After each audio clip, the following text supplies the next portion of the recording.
बिस्मिल्लाहिर्रहमानिर्रहीम। आज हम Oxford think new syllabus mathematics 8 edition उसकी बुक 2 जिसको D2 भी कहते हैं स्टार्ट करने जा रहे हैं। आज का लेक्चर शुरू करने से पहले आपसे गुजारिश है कि इस वीडियो को लाइक करें और मेरे चैनल को सब्सक्राइब करें ताकि हर आने वाला लेक्चर आप तक पहुंच सके। आज का lecture chapter number 7 direct and inverse proportion से है। एक्सरसाइज 7D का question number 7, the force of repulsion F Newton between two particles is inversely proportional to the square of the distance d meter between the particles। अच्छा, अब यहाँ दो चीज़ें दी हुई है उसने, एक फोर्स दी हुई है जिसको F से रिप्रेजेंट किया गया और फोर्स को जो है वो न्यूटन्स के अंदर जो है वो उसका यूनिट है या मेजर करता है, और दूसरा इसके अंदर जो है वैल्यू दी हुई है वो डिस्टेंस दिया हुआ है, डिस्टेंस को वो d से रिप्रेजेंट कर रहा है और उसका यूनिट जो है वो आपका m है। तो हम सबसे पहले लिखता हूँ जी, सिंस आपका जो फोर्स आपकी जो है वो न्यूटन में दी हुई है F that is inversely proportional to the distance. अब डिस्टेंस का क्या दिया हुआ है उसने, square of distance, square of distance. तो यहाँ मैं लिखता हूँ 1 ओवर स्क्वायर ऑफ d।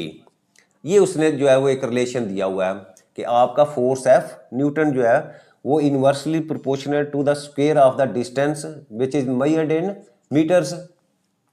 अब by definition of inverse proportion हम इसको लिख सकते हैं जी, F is equal to K over D square, और यहां where K is a constant. अब फर्स्ट पार्ट में क्या कह रहा है, write down a formula connecting F and D, यानी आपने फार्मूला लिखना है जो F और D को जो है वो कनेक्ट कर रहा हो या उनके दरमियान रिलेशन को शो कर रहा है।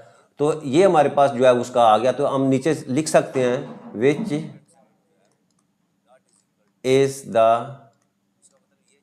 Formula connecting F and D। ठीक है, ये हमारा फर्स्ट पार्ट जो है वो यहाँ कंप्लीट होता है। अच्छा, नेक्स्ट क्या कहता है, when the particles are a certain distance apart the force of the repulsion is 20 Newton. यानी कुछ फासले के ऊपर जो है जब ये दोनों पार्टिकल्स को रखते हैं तो उनके दरमियान जो फोर्स ऑफ रिपल्शन है वो 20 न्यूटन है। Find the force when the distance is halved. तो अब आपने वो फोर्स फाइंड करनी है जब उनके दरमियान डिस्टेंस जो है वो हाफ हो जाए। ठीक है, अच्छा अब मैं सेकंड पार्ट को यहाँ शुरू करता हूँ। पहली बात तो यह है कि क्योंकि हमने फोर्स फाइंड करनी है तो मैं यहां लिखता हूं let the force when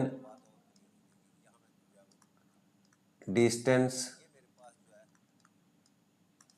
is halved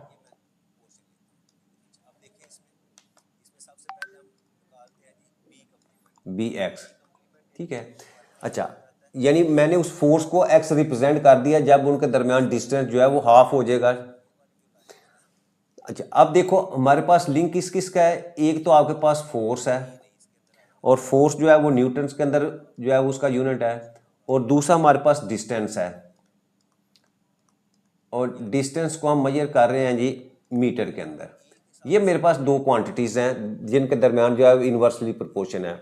अच्छा, अब देखें जब वो कह रहा है जब आपकी फोर्स जो है वो 20 न्यूटन हो तो उस वक्त आपका डिस्टेंस जो है वो क्या है, डी स्क्वायर है।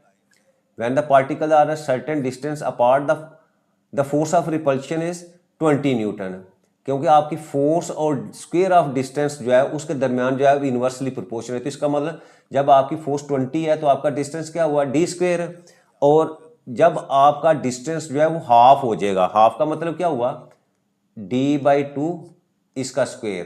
ठीक है, यानी डिस्टेंस आपका हाफ हो जाएगा, तो उस वक्त आपने बताना है कि वो फोर्स कितनी होगी।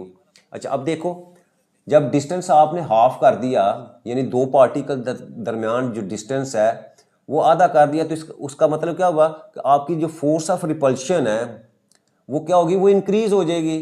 यानी डिस्टेंस आपका डिक्रीज हो रहा है तो उस सूरत में आपकी फोर्स क्या है, वो इंक्रीज हो रही है।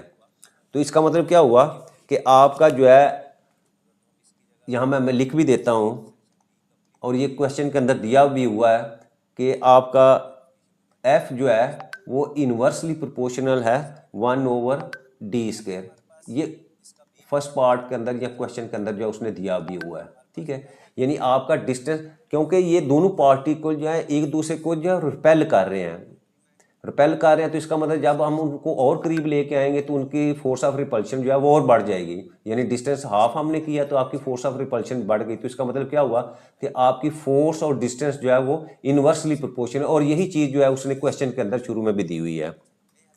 तो अब जो हमारा जो डेफिनेशन ऑफ इनवर्स प्रोपोर्शन उसमें क्या होता है कि आपका जो है वो x2 y2 that is equal to x1 y1, यानी दो क्वांटिटीज जिनके दरमियान इनवर्सली प्रोपोर्शनल होता है उनको हमेशा जब हम आपस में मल्टीप्लाई करते हैं तो आपके पास जो है वो कांस्टेंट नंबर आता है और वो वैल्यू हमेशा जो है वो सेम रहती है। तो इसका मतलब x2 y2 is equal to x1 y1। तो यहाँ हम जो है वैल्यूज पुट कर लेते हैं, ठीक है। अब ये देखो हमारे पास वैल्यू आ गई, आपके पास अननोन वैल्यू जो है वो हमने फोर्स x है, और दूसरे आपके ये वैल्यू इस तरह जो है वो हमेशा मल्टीप्लाई होती है आपस में, ठीक है। ये वैल्यू जो है आपकी x2 y2 है और ये वाली वैल्यू जो है वो आपकी जो दी हुई है वो x1 y1 है, ठीक है। तो x को इससे मल्टीप्लाई करेंगे d/2 whole square that is equal to 20 multiply by d², ठीक है। अब इसको फर्दर हम सॉल्व करें तो ये आ जाएगा जी x मल्टीप्लाई बाई, इसको मैं अगर लिखूं ये d², 2 का स्क्वायर लेंगे तो 4 that is equal to 20 multiply by d²। और यहाँ से अगर मैं x की वैल्यू लूँ तो ये आ जाएगा जी 20 मल्टीप्लाई बाई d²।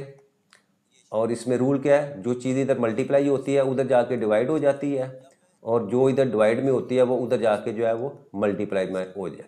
तो अब इसको हम सिंप्लीफाई करते हैं, आपका d² जो है वो d² से कैंसिल हो जाएगा, और 20 को 4 से मल्टीप्लाई करें तो आपके पास जो है वो 80। तो इसका मतलब x की वैल्यू क्या आ गई 80, और x को हम किसको सपोज किया हुआ था, डिस्टेंस को। तो यहाँ मैं लिख देता हूँ therefore force when distance is half be 80 newton, ठीक है। तो ये हमारा क्वेश्चन नंबर 7 जो है वो कंप्लीट हो जाता है।